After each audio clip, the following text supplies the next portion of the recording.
Hi besties! Today we're playing a game called Monster Prom. Now, this isn't a scary game. However, I needed a little break from the scary games, but this still fits the vibes because it's about monsters, Monster Prom, so it's still like Halloweenish. This is another one of those games that I've heard about forever, but I've never played it or watched anybody play it, so I'm really excited to see what it's all about. I'm pretty sure it's a dating sim, so that's interesting. So yeah, let's just get right into the game. Okay, this music is sick. Monster Prom 4. They're up to 4? Whoa. I mean, this came out a while ago, I'm pretty sure. So I guess that's not that surprising. There's online, what? Okay. We're not gonna be playing online, we're just gonna play, the story. Voice interjections, yay or nay. Make your own voices? No. That's fine, we can do the voice effects. And you can do multiple players. That's interesting. I'm here by myself today, but that's pretty cool. So we'll play short game around 30 minutes, around 60 minutes. We'll do a full game, why not? Spooky high school, the sweetest years of our lives. Back then we were young and unafraid. Sometimes reckless, sometimes brilliant, sometimes just stupid, but always willing to live life to the fullest. We were on a wild journey to discover who we really were. Who are you? Choose player 1. Ooh. This is giving Frankie Stein. And this is giving, oh my god, what was his name? I forget his name. Hold on. He's also from Monster High, interestingly enough.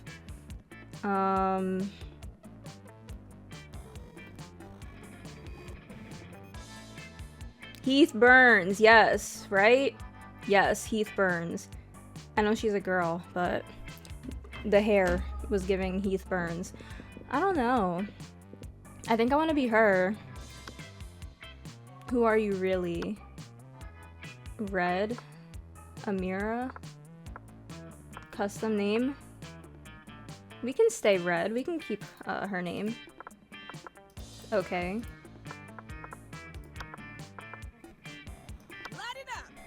Light it up, okay. And we had yet to experience its ultimate challenge, the Monster Prom. I remember it clearly. 6 weeks were left, and as we fantasized about our dream prom dates, we were all scrambling to catch the attention of one of our 6 most charismatic classmates. Miranda Vanderbilt, 19, a sweet mermaid princess who was as cute as she was genocidal. Okay. Damien LaVey, 21, a fearless demon with a taste for destruction and a love of fire. Scott Howell, 21, a werewolf athlete who compensated for his rather small brain with a stupidly huge heart. Liam DeLioncourt, like 400 something years old, a hipster vampire whose standoffish demeanor hid that he was truly a lovable dork. Polly Geist, 22, a party ghost with an insatiable hunger for all the wrong things. What? And Vera Oberlin, 23, a mean self-made gorgon with a merciless sense of business. It was clear it had to be one of them, but who? I don't know. We only had 6 weeks to choose our prom date, and even more daunting, we only had 6 weeks to woo them and conquer their heart. But as I already said, we were young and unafraid, and we were ready to start. Okay. Welcome to Monster Prom's stupidest pop quiz ever. All minds are rotten, but they are rotten in so many different ways. Where we know more, we're now using our PhD in bullshit to diagnose which kind of deviant sicko you are. Monster Prom's stupidest pop quiz ever will throw a bunch of absurd questions at you and turn your answers into your character's stats.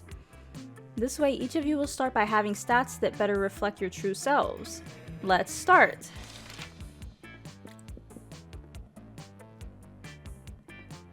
Oh, they meant it when they said absurd questions.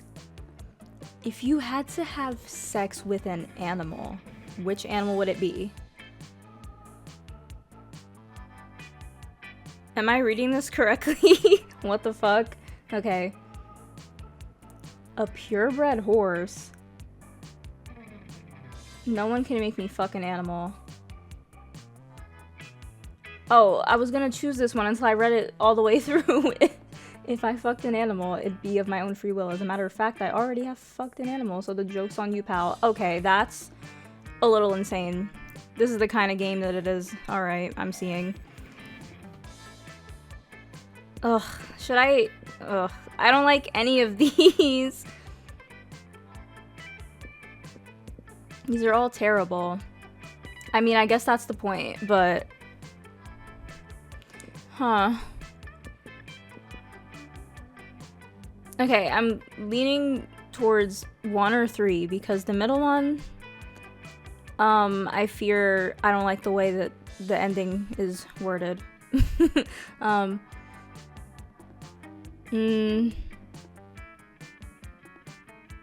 Okay, this one probably, because this is true. We can sell it. So wealthy. Which god do you pray to each night before sleeping? Praying is kind of lame. I have a group text set up with some deities. Coolest cats in town. Oh, I pray to all kinds of gods. I have this business where people pay me to deliver their prayers every night. I even started to look for a Chinese factory to outsource the prayers. Praying is for fools. I took compromising pics of a god molesting a tree, and now I blackmail him for whatever I want. A lot more effective. I'll say this one. What would be a deal breaker for a potential lover? The person lacks manners, the person lacks taste, the person is mediocre, the person is boring, the person is a coward, the person hates the outdoors.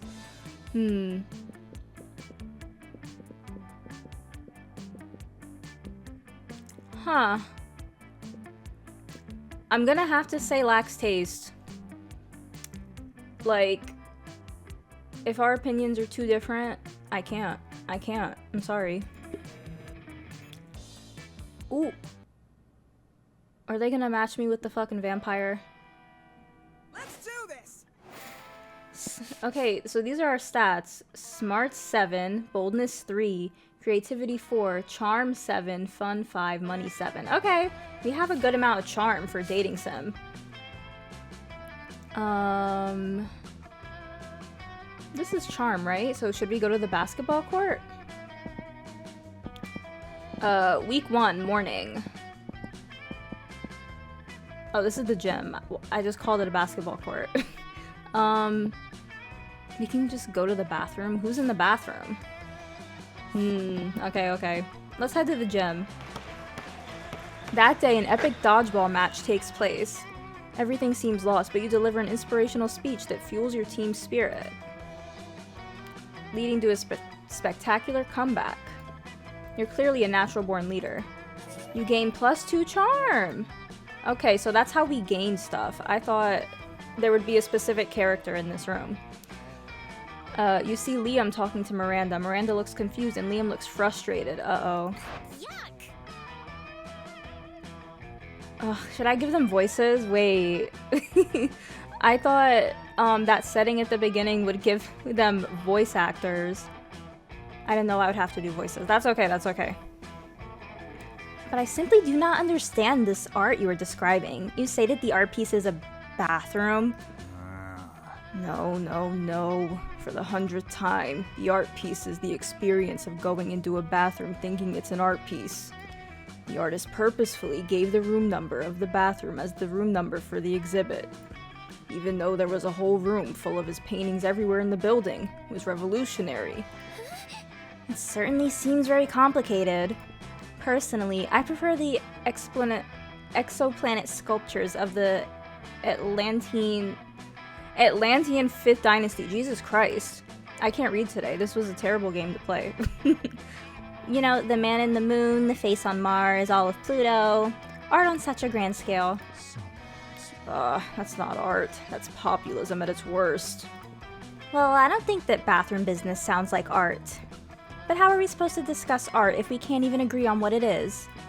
Oh, if only someone would come along and provide a satisfying definition of art, I would be so pleased. You got this, no problem, it's so simple.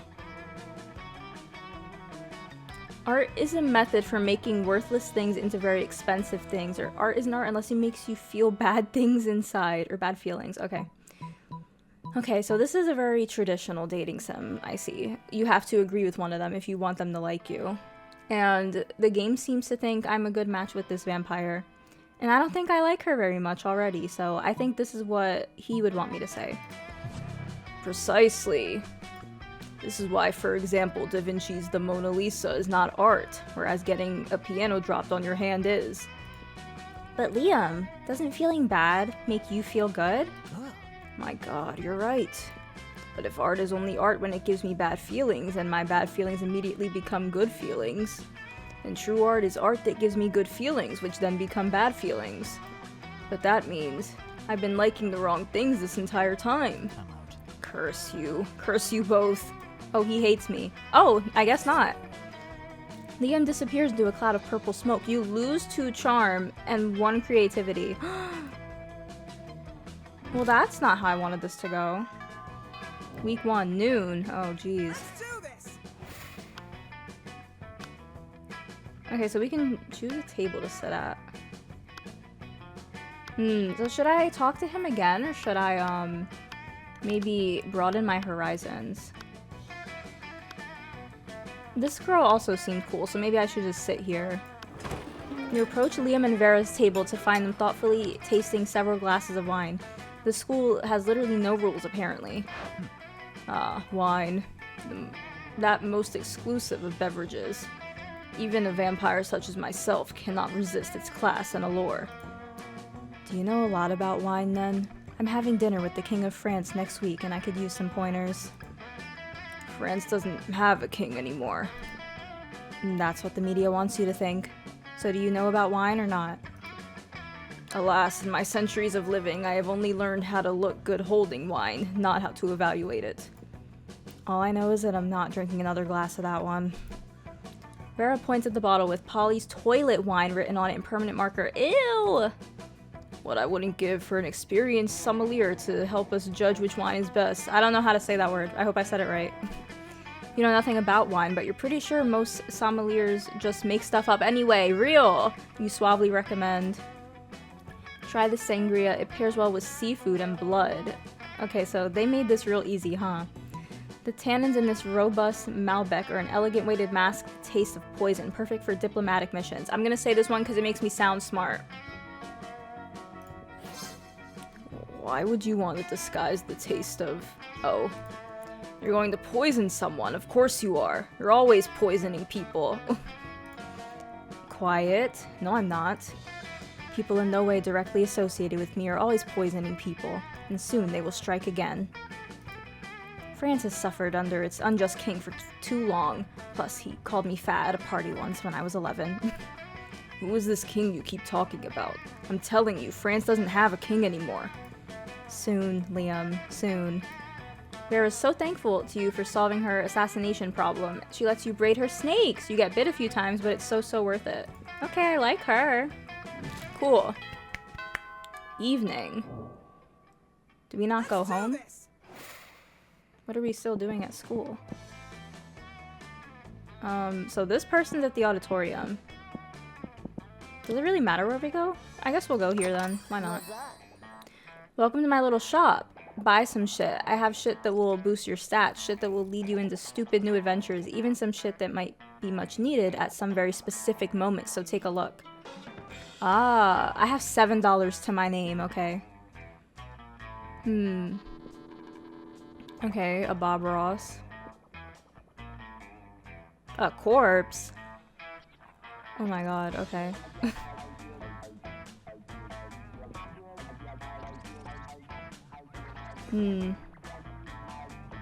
Should I buy something? A fake badass tattoo? A PR agent. High school? We're not... What? We're not in high school, are we? I mean, I know we're having a prom, but they said all the people's ages at the beginning. None of these people are high school age. A sexy fake Latin accent. Huh. This is $0, so I'm getting it. No refunds. Mind control lessons. Because inside every person there's a potential serf. Okay, well, cool. Morning, week 2. Let's do this. Okay, so that kind of wastes a turn. I didn't know that that was a shop. Okay. Let's go to the library. That day you spend some time in the library's PCs managing your start kicker. You deceive lots of people with a sensationalist video and impossible promises. Nice.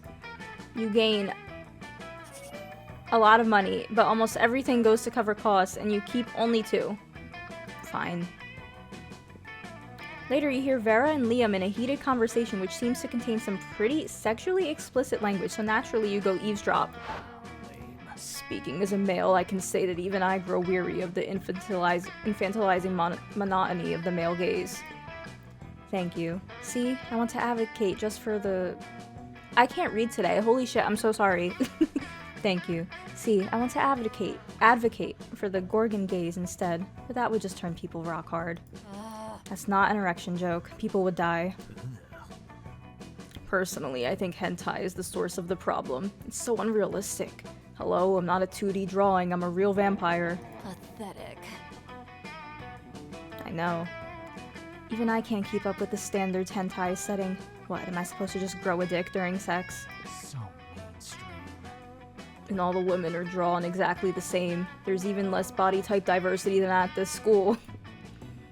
Plus, I don't think anyone in real life has ever willingly addressed a tentacle as senpai. And what's with all the tentacles anyway? Because half the studio heads are Krakens, Liam. And no tea, no shade to the women who do enjoy tentacle porn. I know at least 3 of them my snakes do. But I won't out them. But I do think there should be more diverse offering for those of us who'd like something less cephalosexual. Agreed. I can't say a lot of these words that they're saying. Like, I know them, but you know how like when you learn a word through reading, so then you don't know how to pronounce it? That's me with a lot of these words. Hentai should be more artistic, redraw explicit scenes in the style of great artists. That's boring. Don't send a misogynistic kraken to do a femme gorgon's job. You should open your own hentai studio. Yeah. Why didn't I think of that before? Oh. I'm always Not trying to bad. monetize my hobbies, and I'm partial to my superior aesthetic, and I like sex. The hentai industry needs more strong female perspectives. Shatter that freaky glass ceiling. Yes, it could feature stories about 3-dimensional women with lofty and exciting career aspirations, having mind-shatteringly hot sex. We can call it reanimation. That has been quite pleasing. The tagline can be an Oberlin overhaul of over-objectifying awful. The 2 hurry off to continue the development of their hentai studio, thus improving pornography forever. Hooray! You gain 2 smarts and 1 money! I have 10 money! As a token of gratitude. Cool. Okay, it's noon now. So far, I haven't really talked to that many people.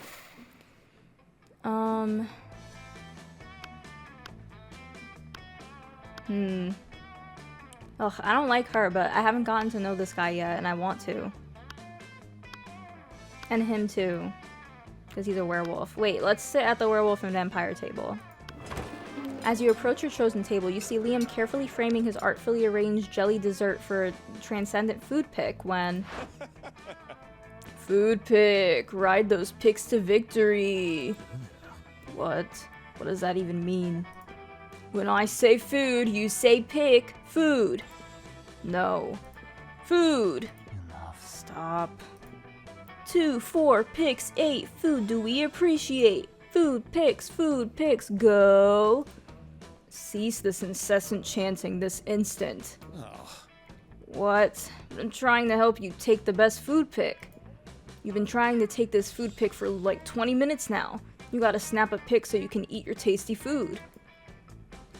I don't eat, Scott. I only order this food so I can take pictures of it. And you're not helping. Oh, bro. I know.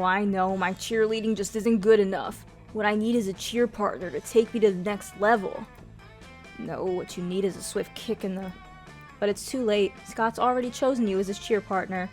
Now it's up to you what the two of you will do. Oh, Lord. We gotta pick Liam up and toss him in the air. Oh, no. I'm not feeling the werewolf, guys. I wanted to get to know him because he's a werewolf. And I've been rewatching Teen Wolf lately. But I'm not feeling this werewolf. I'm sorry. You lead Scott in a totally artistic, totally silent mime cheer that involves an invisible rope, an invisible dog sled, and an invisible hot dog buffet. You eventually leave Scott trapped inside a tiny box and move with Liam to another table. Thanks for saving me from that. True food photography, or as I call it, le photographie des aliments, cannot be rushed. Are you sure he's okay over there in that box? I think he's fine. You're pretty sure he's fine. I just said that. You let him out at the end of lunch and he licks your face, but most importantly, Liam tags you in his triumphant food pic. Is this for real? Okay. Week 2, evening. Let's do this. Okay, so we can go to the shop, but I don't really feel like doing that. Let's go outdoors. That day during recess, you start a half-hour rave that goes full crazy. You have no idea how it escalates so much, but at one point, there were like 300 people. Where the fuck did they come from? Someone summons demons from a nightmare dimension. The consequences might distort the fabric of reality itself, but who cares? It's a rad party. You gain 2 fun. Okay, not bad. I do need to up my boldness and creativity, though. Suddenly, you hear the elegant gurgling sound of water trumpets. Miranda is about to issue a royal decree. Now to Miranda Vanderbilt. I, Princess Miranda Vanderbilt, grant you permission to speak casually with me for a short period. You're welcome. Fuck yeah, you're awesome at speaking casually. Let's do this. Now that we're speaking casually, I really wanted to tell you about the event of the season. No, not prom. I mean the event of the season for poor people. I mean the Royal Winter Surf Party, mandatory celebration festivity of surfly service. That was a mouthful, girl. Maybe change the name a little bit. Maybe make it an acronym, you know? My serfs and I are total BFFs, so I've decided to throw them all a party to celebrate their lifelong mandatory service to the Royal Vanderbilts. And since I love my serfs so much, this party must be the absolute best. I'll spare no expense. So I'll have my serfs build an underwater grand hall for the celebration. It should only take about 12 days of non-stop back-breaking labor. Plus, we'll need decorations for the party, so I'll have some serfs get dressed up and tie themselves to the walls. So cute. And we don't want any of my serfs missing the party if their family members get sick, so we'll have to issue a decree. Serfs are no longer allowed to have families. Oh, girl. I'm the most generous princess of all time. But of course, I don't want you to think I'm spoiling them. So I'll need your mind control classes just to make sure we don't have any serfs insisting that they value their families or anything dumb like that. You hand it over. I don't know if... I didn't want to do that. She's so good at controlling you, it's terrifying to think about what she'll do with actual mind control powers, but who cares? You stand this watery bay. I do not. What year did this come out? I thought this came out like forever ago. I'm just so excited I feel like singing! Suddenly, an adorable little eel pops out of Miranda's purse. Yes, that's a great idea, Princess Miranda. Let's sing. Who are you? Miranda starts belting and the eel starts singing back up. Wow, this eel has shockingly great harmony.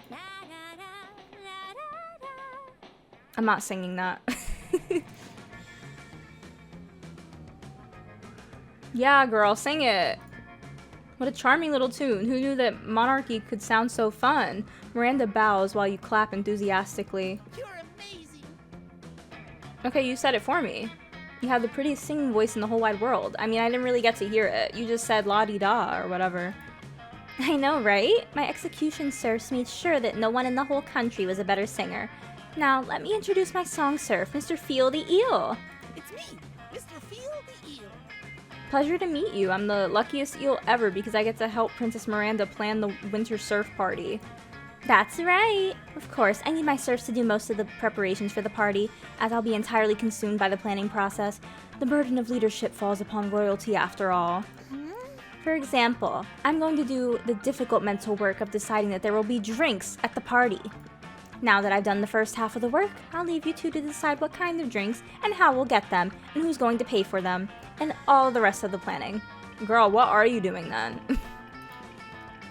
You're so smart, Princess Miranda. We'll take it from here. I must depart.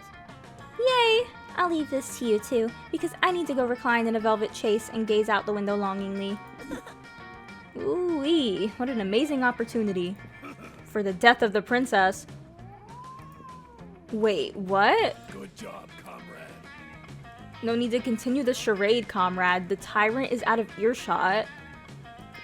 The Vanderbilt serfs have united together in hatred, and after our years of pain and toil, we shall finally send the princess straight to the depths of her watery hell. Let your loathing boil to the surface as we plan her demise. This foolish party she has planned will be the setting for our assassination. The revolution is here. And while I care not what drink fills the punch bowl, be sure not to partake. I will add a massive dose of poison to the beverage, ensuring that all of the princess's guards will be deceased by the time the party is through. The revolution is here. Bye, comrade. I take my leave, comrade. May you dream of the end of tyranny, the end of monarchy, the end of Princess Miranda. Wahahaha. Just as Mr. Field the eel is swimming away. Wait, how is he swimming? You're not underwater. Didn't anyone tell this eel the laws of physics? Miranda returns. I'm back! Whew. That gazing was so exhausting. I assume that you finished planning the drinks? Think fast. It'll break Miranda's heart to know her serfs are plotting to assassinate her. But you can't let her die before prom. She's the only one with a hookup for an underwater limo. Drinking is overrated, Miranda.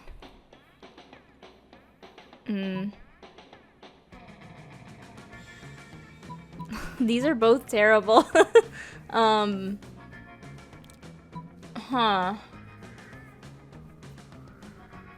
Maybe this one. Yes, I love the little bubbles in soft drinks. They remind me of the little bubbles that come out when you drown an air person.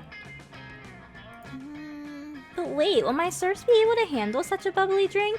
Serfs can actually be super fragile. You would think that working all day with a whole bowl of mer gruel would make them stronger. There's only one way to know. Let's test the soda on some real-life actual serfs. Miranda rounds up 3 of her human test serfs, and you administer a dose of poison antidote flavored soda to all of them. The serfs love the flavor, and the soda counteracts some of the poison the Vanderbilts place in their water supply to keep the population docile. OMG, my serfs look better than ever. We'll definitely serve this at the winter surf party. And bonus, I'm pretty sure this counts as providing adequate healthcare. Hashtag best monarch ever.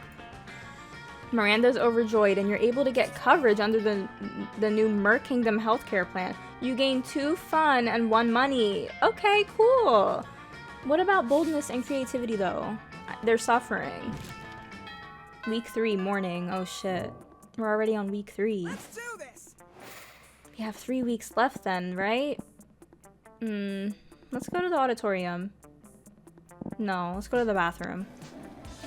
That day you skip class and just hang out in the bathrooms because you respect no authority.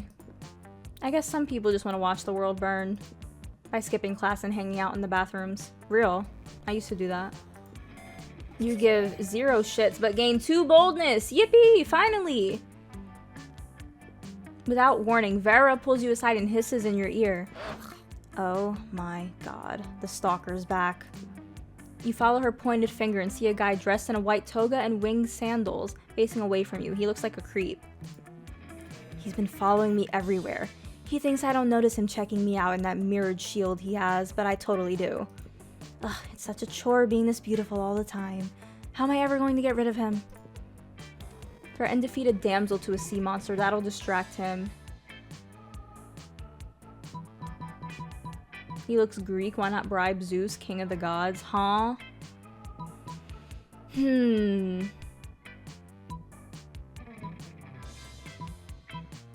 Yeah, let's say this. You buy a bunch of wine and hookers and burn them on a golden altar to Zeus.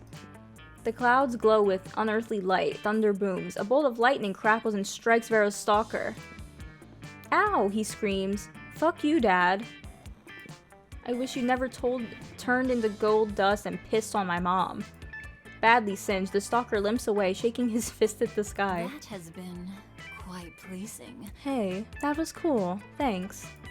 The ancient Greeks sure seem to have some odd ideas about how babies are made. You gain 2 fun and 1 smarts. Okay, I keep gaining fun when it's not really what I need right now, but that's okay. Okay, noon. Let's do this. Okay, who is this? I'm intrigued, but also intrigued by this guy. You find Vera sitting in front of a pile of money instead of food as usual. Damien comes over and drops his own money pile on the table and also some organs. Oh, not bad. But I prefer to exert a little less effort for my income. A dejected swamp creature slumps over to the table and adds some money to Vera's pile. Income? You mean this stuff? This is just what people throw at me to get me to stop punching them. And this is what people throw at me to keep me from revealing what kind of porn they're into. But I agree, the money is only secondary. The frowns on their faces are their own reward. Still, I'm always looking to improve efficiency. Have you tried developing business contacts in hell? Your victims will be even more terrified if they knew death won't save them. Yeah, but that doesn't work on the undead. For those, you need a priest. A priest? You know how my family feels about priests. Ugh, I'm sick of terrorizing people one at a time. There's gotta be a way to terrorize everybody in the cafeteria at once. And make money at the same time. I'm sure there is. That is, after all, the essence of capitalism. Set the building on fire and charge an exit fee. That's crazy. Trick everyone in the cafeteria into having an orgy, then film it and blackmail in bulk. Let's do this one. Right. I'm surprised you didn't think of that, Damien. Damien? Where'd he go? Hey, I'm back. I was just setting the building on fire real quick. Did I miss anything? What about the rest of the plan? There was a plan? Not anymore. Damien, immune to fire as he is, continues doing exactly what he was doing before the fire. Beating people up for their money and organs. Okay. He was nice. Chill. Let's do this. Okay.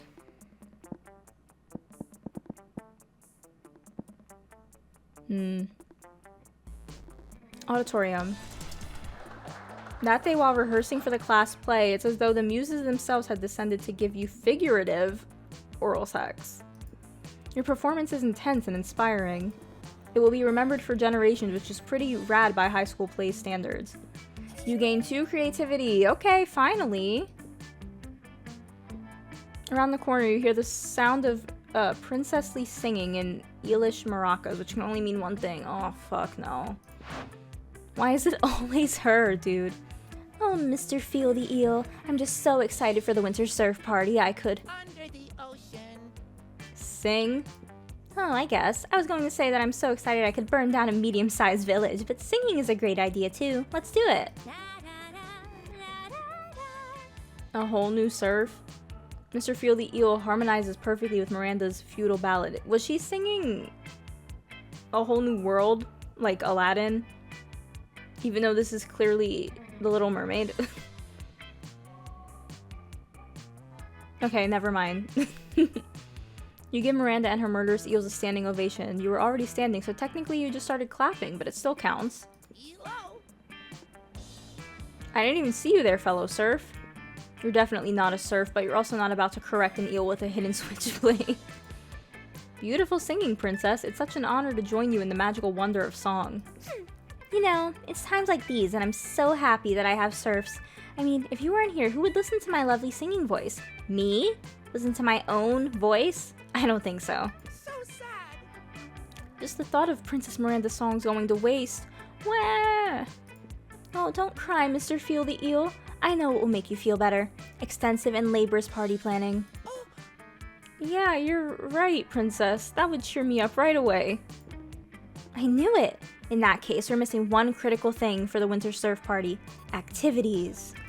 This will likely be the only party my surfs will ever have the chance to attend, so we should make it as fun and memorable as possible.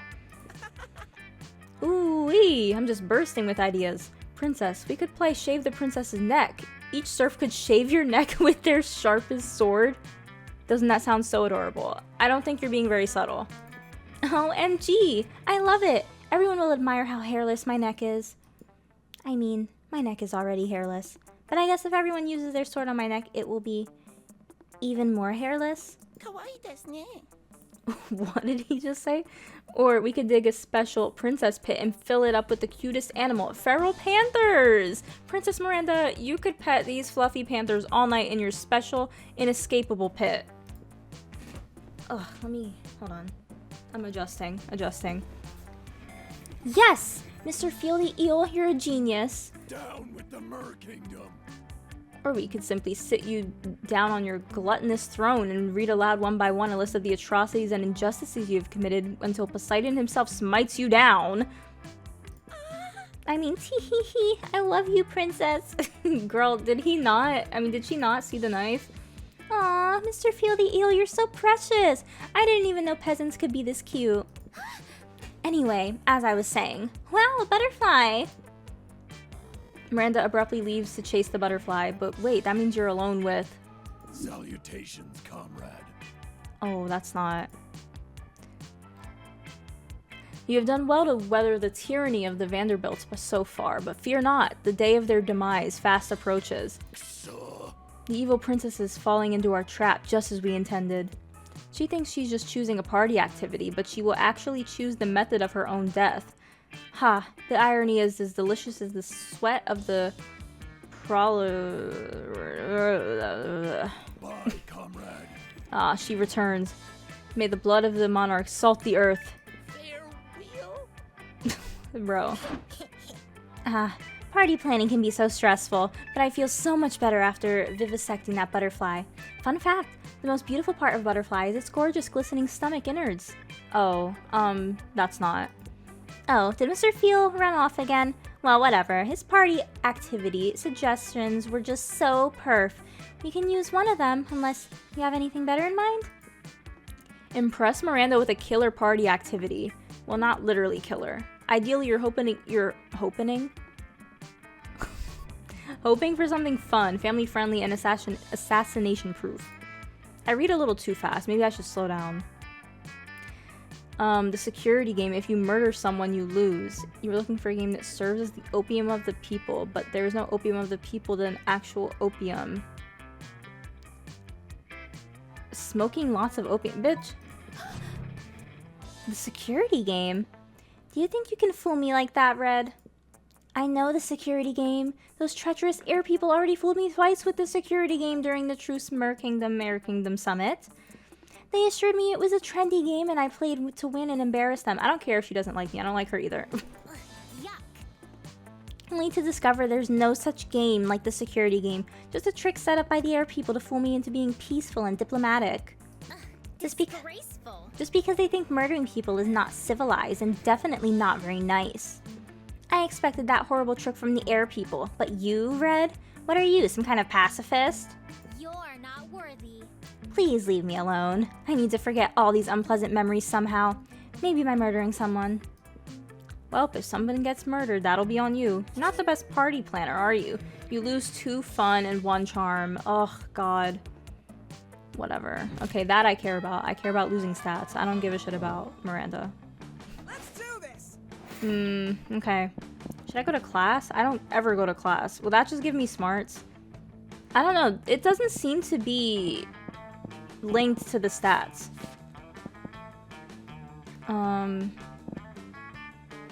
Yeah, let's go to class. That day, you listen to your elders and learn valuable lessons. Sometimes, after all the monster nonsense and dating gimmicks, you forget that attending class is supposed to be the primary activity at this high school. You gain 2 smarts. Okay. I guess it did just give me smarts. You're making your daily protection payment to Vero when suddenly... Oh, hello. Everyone, stop what you're doing and look at my majestic visage. The interdimensional prince. Muscling in on my territory, are you? Not at all, my darling Viperous. I am here strictly in a business capacity. Business, you say? I'm all ears. Except for my snakes, which are all tongues and teeth. It's simple economics, my love. You're an aspiring crime kingpin. I'm a prince. I propose a merger. A merger of our resources, our minds, our bodies, and our spirits. Not bad. Interesting. Oh no, Vera's getting out her calculator. If she decides this merger is financially viable, good luck asking her to prom. But how will you undermine Vera's confidence in the prince's financial status? Oh shit. Steal all of his money with your high-frequency trading algorithm, Carl. Yes. Whatever that means. Before we draw up the contract, I hope you won't mind providing a full accounting of your assets. Of course not, my dear. As you can see from this spreadsheet, my entire kingdom is owned by someone named Carl. Let me see that. You idiot. Carl isn't a person. It's a computer algorithm. It probably stands for something like computerized, autonomous, robotic light bulb. Nope, it doesn't stand for anything. It's just Carl. You gain 2 boldness and 1 smart. Yes! Okay, cool. Okay, it's noon now. Oh my goodness. We're actually moving pretty fast. Let's do this. Alright. Should I sit? I should sit here, right? Or here. Here or here. Here or here.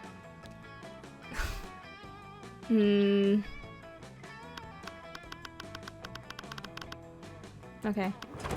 You approach your chosen table to find it already mostly taken up by the coven. They're huddled around some kind of glowing artifact.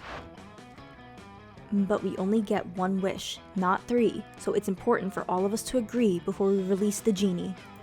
Hope, you've already expressed your wish for a secret hideout with a mini fridge and foosball table. Faith has argued just as fervently for world peace. We must save the world. But as the leader, I think the most sensible option is a mystic sword that will instantly slay this season's big bad, and Hope and Faith immediately object to Joy calling herself the leader, and the 3 soon devolve into a shouting match.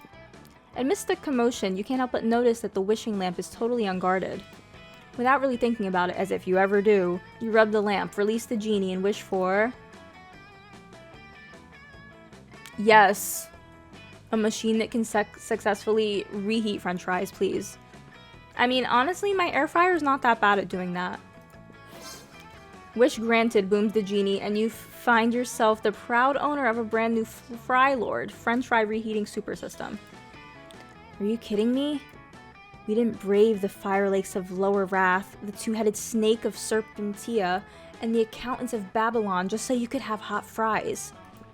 But the coven quickly changed their tunes when they taste the hot fries fresh out of your Fry Lord. They're so crisp, neither rubbery nor soggy. This is powerful sorcery indeed. We were so focused on defeating the big bad that we forgot about an even greater evil. Suboptimal fry consistency. Thank you. Thank you for teaching us the error of our ways. You reheat everybody's cafeteria fries for them, and you all have a fry party.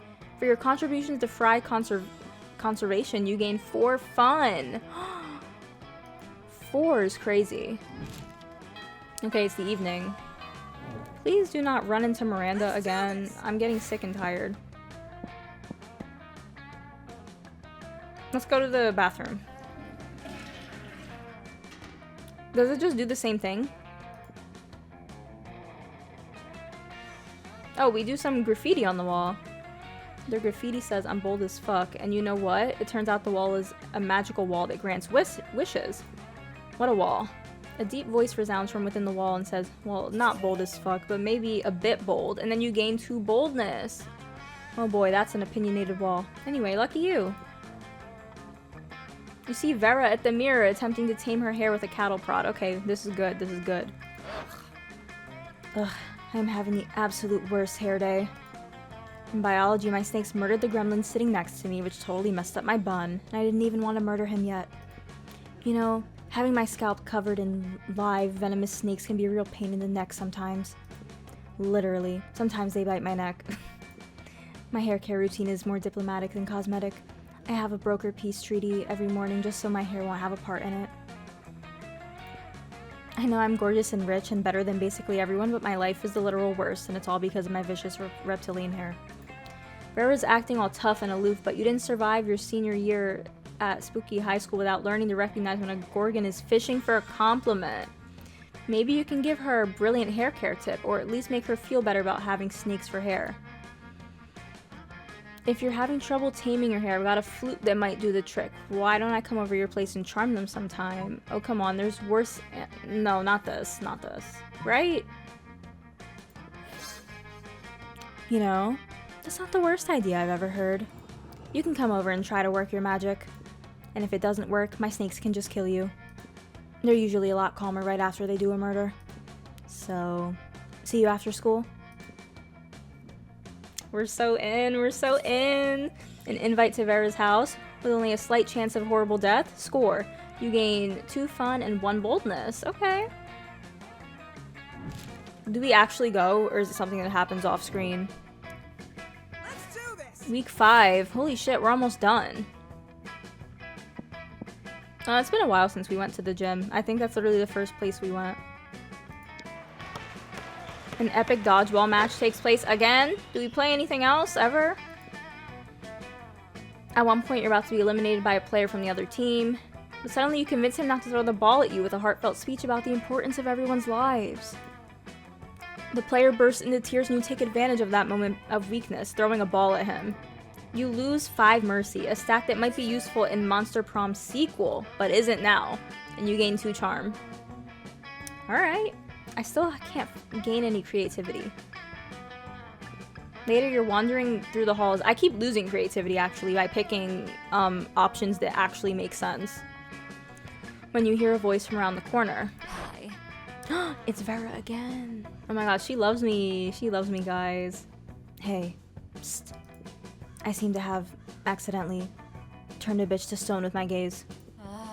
Don't get me wrong, she totally deserved it. Her nose is obviously fake, plus that nail polish, abominable. But this isn't exactly the first time I've done this, and Principal Giant Spider said if I did it again, I'd get detention. So now I need to dispose of yet another body, and I thought that since you're so attractive and kind and clever, you'd be willing to cover up the literal murder I've committed, no questions asked, right? Easy, we'll just dress her up in some stuff from the theater and set her up in the quad like she's a new art piece. Never you fear, my lovely murderess. My good buddy Mr. Hammer will make short work of the evidence. I'll even give you the nose as a trophy. You don't even wait for Vera's okay before smashing up the statue. To be honest, you just really love smashing statues. Brutal, thorough, cost-effective. I'm impressed. Maybe next time we can skip the turning a bitch to stone part and go straight into you dismembering them with a hammer. You don't mind, right? You better not. I got something on you now. Vera wiggles her rival's dismembered fake nose at you menacingly. This is great news. Blackmail is how Vera shows affection. You gain 2 fun and 1 charm. Oh my goodness, we have a lot of fun. We're a fun gal, aren't we? Okay, it's noon now. Let's do this. I think I'm pretty much in with Vera. I still haven't talked to this girl yet, though. She seems very interesting. Or this one. I completely forgot about Vampire Bro. What the fuck was his name? Liam? I'll sit here. You arrive at Polly and Vera's table to find them eating. Wait, both of them? Oh, yum, yum. I sure do love food and eating. Look at this food go in me. Yes. This cafeteria Sloppy Joe truly has a subtle flavor profile. I need to hear, like, a voice line from her, so I can give her a voice. Finally, you notice the cause of this absurdity. A well-dressed businessman sitting at the next table, watching both women intently. Oh yeah, I know you like this, baby. My eating is realistic and erotic. Be cool, Polly. The man wants to pay for us eating in front of him, not screaming about eating. Is this not what eating is? I forget. While Vera tries to explain eating to Polly, the businessman shyly approaches you and gives a small bow. Much obliged, friend, he says in a soft voice. Are these 2 fine ladies your friends? I must confess that I have searched far and wide for a suitable candidate to fulfill my rather unusual fetish. Paying a student at a high school for monsters to eat food while I watch politely from a distance. But I find myself unable to choose which of these 2 beauties to hire. The snake-headed one possesses a certain grace. Yeah, pay me, motherfucker. Pay me to do a thing I was going to do anyway. But the translucent one has such passion. I don't even want the money. This is just fucking weird and I love it. In your opinion, the businessman finishes, which would be the wiser choice on my part. I just met Polly, I'm sorry. Choose Vera. The businessman strokes his chin and nods. You have a point, he says. The ghost only has the one mouth.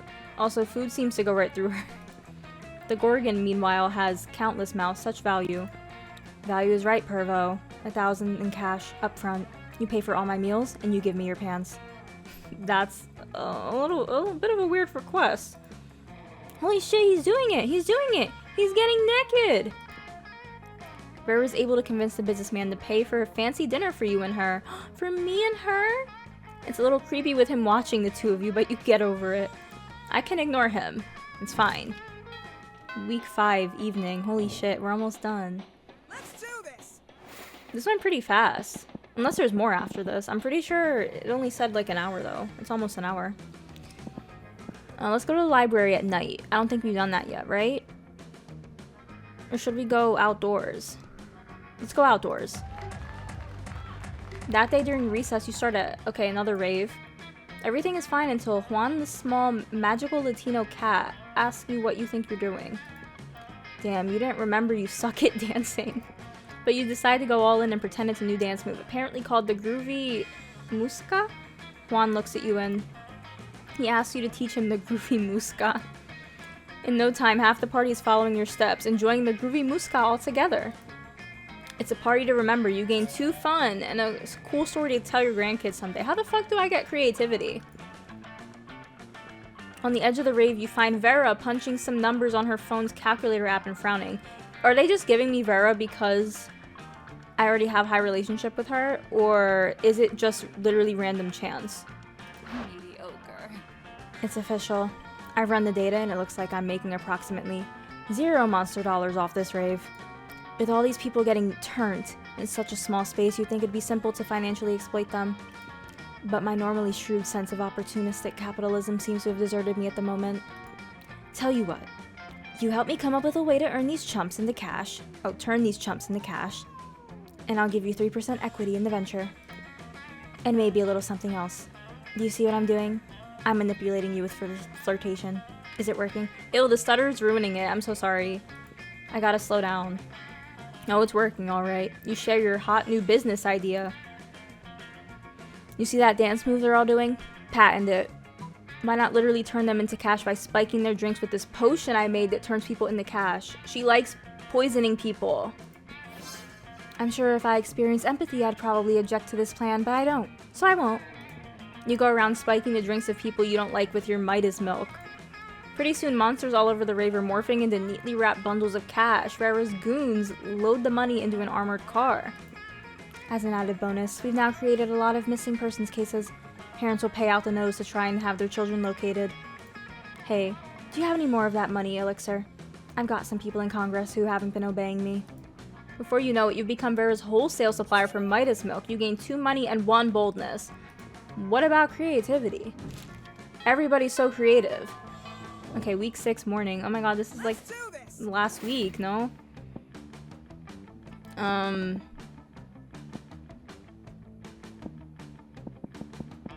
Auditorium? That day while rehearsing for the class play, you totally forgot your lines. It's terrible. But you don't let that get you down. You start improvising all your lines. And it's marvelous. Somehow it enhances the pathos of the play in unexpected ways. And that's saying something, since half of your improvisation is a rap battle against your inner fears. This should give me creativity. Yes, you gain 2 creativity. Cool.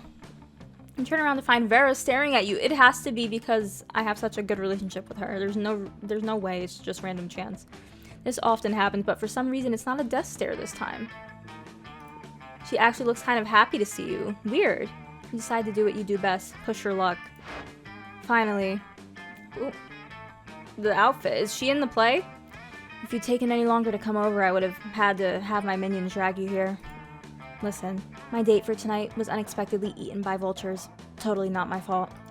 Anyway, I need to fill the slot somehow, and I thought maybe you could recommend one of your more attractive friends. Me? Haha, just kidding, darling. You're not half bad.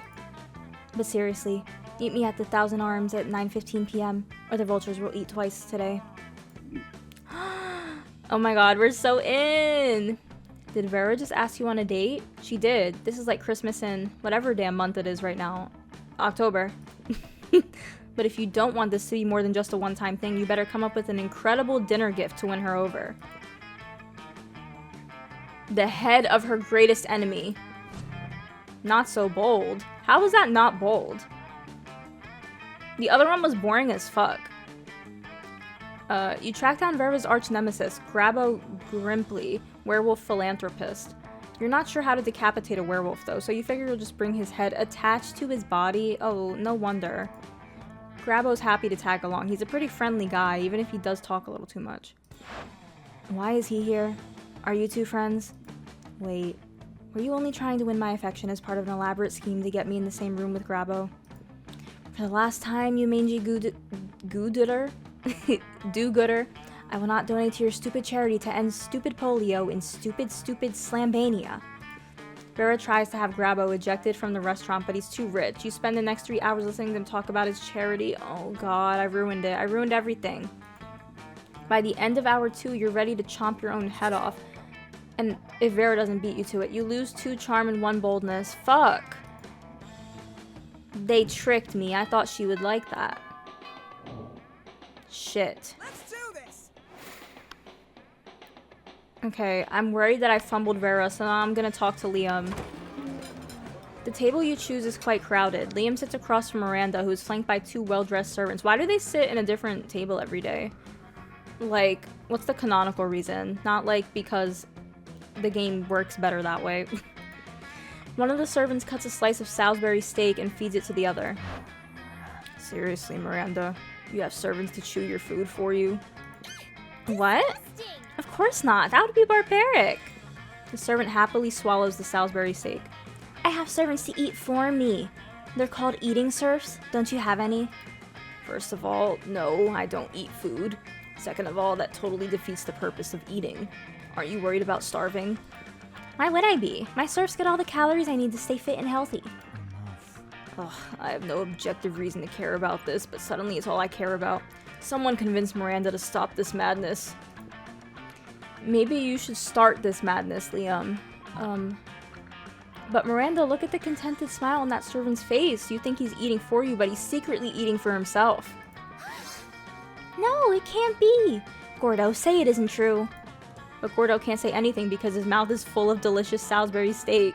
Salisbury steak which he is obviously eating entirely for his own benefit.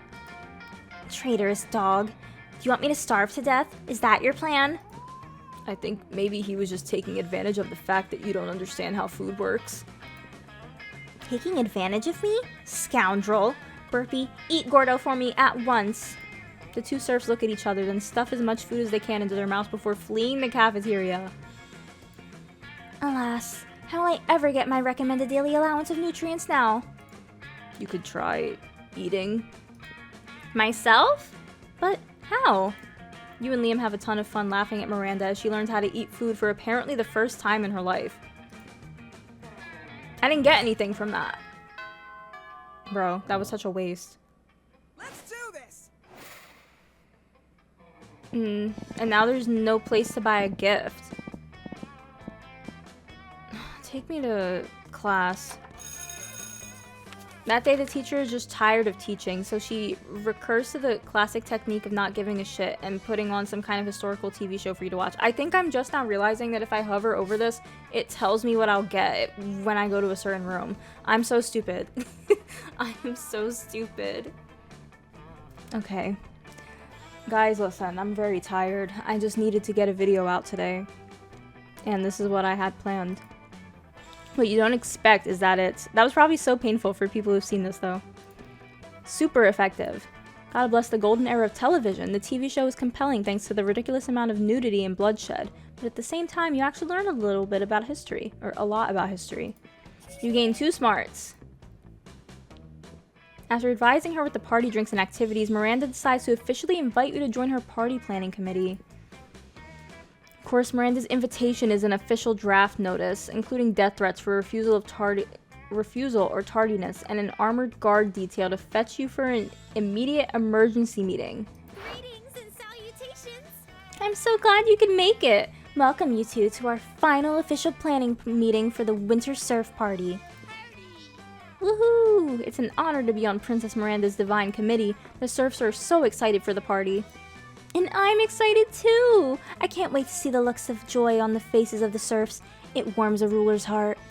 However, there has been a single slight planning setback. A few dozen serfs had the audacity to die during their party preparation work. Something about exhaustion and chronic dehydration and horrendously inhumane working conditions. Such icky rebellion. But don't worry, I officially uninvited any serfs rebellious enough to die before the party. So that little matter is solved. And now we move on to the main subject of our meeting, the cake. I guess it is just random then, because I did not want to talk to Miranda. Whoa, how lucky the serfs are that you're serving a cake. What kind of cake is it, Princess Miranda? Good question, Mr. Fieldy Eel. We're serving many great cakes. My most anticipated one is a simple angel food cake. The two main ingredients in the cake are angels and food. It will be the most delicious cake ever. I'm told that macerated angel meat gives the most delicate, subtle flavor. I wouldn't know, of course, as my eating serfs handle all of my tasting for me. Okay, well, we fixed that, did we not? This cake sure sounds heavenly. Princess, did you get my joke? But since the cake will be the centerpiece of the whole party, simply tasting delicious won't be enough. Once I saw a man hop out of a cake at a bachelorette party. I'm unsure how he lost all of his clothes, but the effect was incredible. Yes, we'll need some kind of marvelous surprise inside the angel food cake. What kind of surprise would excite the serfs? Perhaps a copy of our Mer Kingdom Constitution, signed headshots of their beloved princess, or coupons for extra punishments. What do serfs even like? Princess, you've been working so hard planning this surprise. Planning this party. Why don't you let Red and I come up with the surprise? After all, you deserve a surprise more than anyone. Aw, Mr. Fieldy Eel, I couldn't agree more. I shouldn't have to work hard on anything ever. But I don't want to make it too easy on you, so I demand that the cake contains 2 surprises inside. Each one of you should come up with 1 surprise. I'm crying. Oh, I assure you, Princess, you'll be surprised. Your face will be painted with a shock so intense that the bells of justice shall finally ring across the watery valleys of the Mer Kingdom. Au revoir. Perfect. That's what I'm going for. Well then, I'll off to go prepare my party guillotine. Oh, don't worry. It's only for tardy serfs. Comrade Feel is here. Once again, I have leveraged my political position with the princess. The stage is set for our coup. The party shall be the start of a new age. An age of reason, an age of freedom. The age of the new Mer Kingdom. I shall use this ridiculous cake surprise scenario to plant a deadly and vicious assassin inside the dessert itself. When Princess Miranda slices into the cake, our assassin will slice into her. Freedom to the serfs! Death to the princess! We shall toast to the rise of the Ugh, Mr. Fieldy Eel is such a party pooper. I don't know, I kind of agree. If you wish, you can plan some kind of second cake surprise, as the princess mentioned, but whatever you do, she will not live to see it. My assassin shall end her faster than she ended the life of my brother, Mr. Jaleel the Eel. Glory to the new Mer Kingdom. I shall see you on the morrow, comrade. Mr. Fieldy Eel slithers away. Quick, come up with a counter surprise that will neutralize Mr. Fieldy Eel's deadly cake assassin. Very convincing propaganda in favor of royalty. I guess this one? I don't know. Not so charming. Never mind, bro. Never mind. After some masterful sleuthing work, you discover the identity of Mr. Fieldy Eel's assassin. He's hired the actual specter of communism. This ghost loves common ownership of the means of production, and he assassinates as a side gig on the weekends. After speaking with your close friend, the invisible hand of capitalism, you learn that politically symbolic ghosts don't actually have grandmothers. Are you fucking kidding me? So you just grab the closest grandma you can find. So it's not gonna work, so Miranda's gonna die? I'm fine with that. Her name is Marlene. She loves collecting Christmas ornaments, and her niece helped her set up a Pinterest account. Love that. So you stuff Marlene into the cake right alongside the specter of communism. Who will win? An immortal, politically motivated German assassin ghost, or Marlene, the grandma you found? God, you hope this works out. You really want Miranda to survive this party. And Marlene has to make it to her granddaughter's dance recital next week. You're so anxious that you lose 2 fun and 1 boldness. Damn. Monster prom draws near. Who will you ask to prom? None of them? Imagine going through all that just to ask none of them. Well, obviously I'm asking Vera. I just hope she says yes. Hey, you. Yes. Let's do this. Don't be silly, Red. You unveiled the first secret ending is the achievement that I just got. What? Does that mean that I did something bad? I did something wrong? I didn't get an actual ending? Or, well, I got a secret ending. Did that mean that I didn't get, like...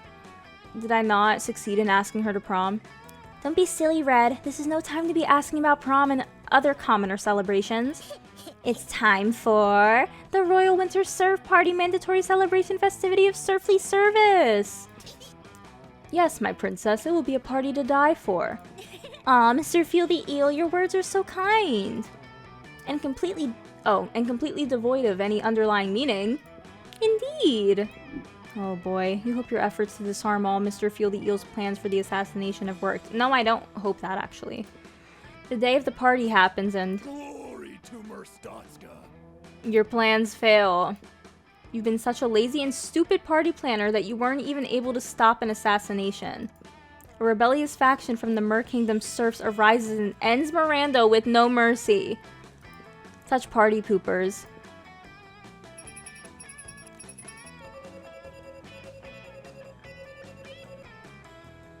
What? Bread most likely to be tasty if eaten by other people. Miranda's quote, death to all air people. I got 1 secret ending, 17 new events, 17 new outcomes in this run. Total runs. There's 34 fucking endings. And 1,514 outcomes. Okay, so. What I'm hearing is I will be playing this again then. Maybe. You got one of your classmates murdered? Congratulations, is the achievement that I just got. Whoopsie. Whoopsie. Miranda died. It was hard to deal with. It reminded you that life is something precious, always to be cherished, as you never know when it will be gone. There was a lot of discussion about the Mer Kingdom coup. Nobody could deny that the Vanderbilt crown has always imposed a violent tyranny over their kingdom while ruling with an iron fist. They've caused suffering to many, and you caught yourself more than once thinking that Mr. Fieldy Eel and the rest of the rebellion made a valid point, even if it was through extreme means, yes. And Miranda wasn't free of guilt. She was always prone to be merciless towards her subjects, who seemed to be less than sentient beings to her. So maybe the coup was the last desperate cry for help from people who deserve freedom and justice as much as anyone else. So no prom? Maybe violence was the only language the Vanderbilt crown knew. Maybe they left the rebellion no other choice. And yet, even if imperfect to horrendous depths, she was still Miranda. You still loved her, no matter her faults. I didn't say all that. And then, all of a sudden, she was gone. It was not all of a sudden. Yes, her death might have been for the better of the Mer Kingdom masses, but you miss her. So no prom? Damn. We got the bad ending, guys, I guess. Even though I didn't really care about Miranda. Oh, I guess this is kind of sad.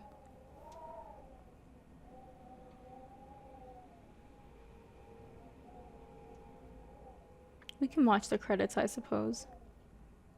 I typically do. Oh.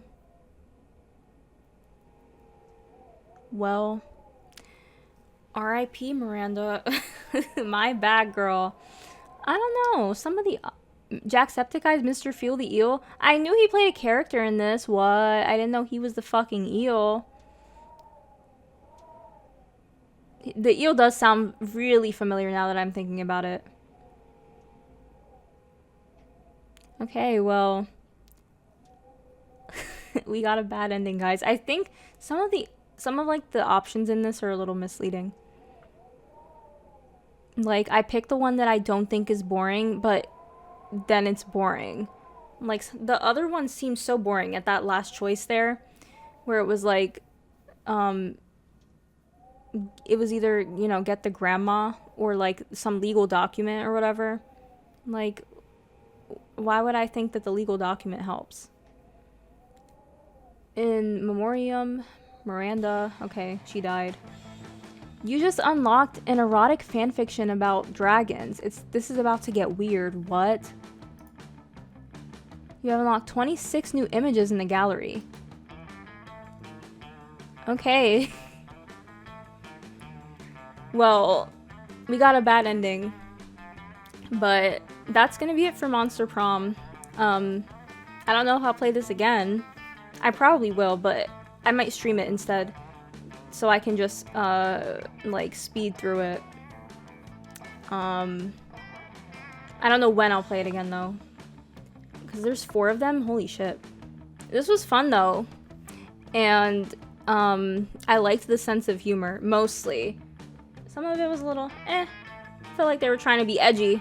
But, for the most part, it was pretty good. I like how satirical it was. And how it wasn't like a true dating sim. It was still like funny and not meant to be fully taken seriously. I like that. But I think Date Everything kind of spoiled me because doing my own voices really takes a lot out of me. Like, I didn't have any water throughout that.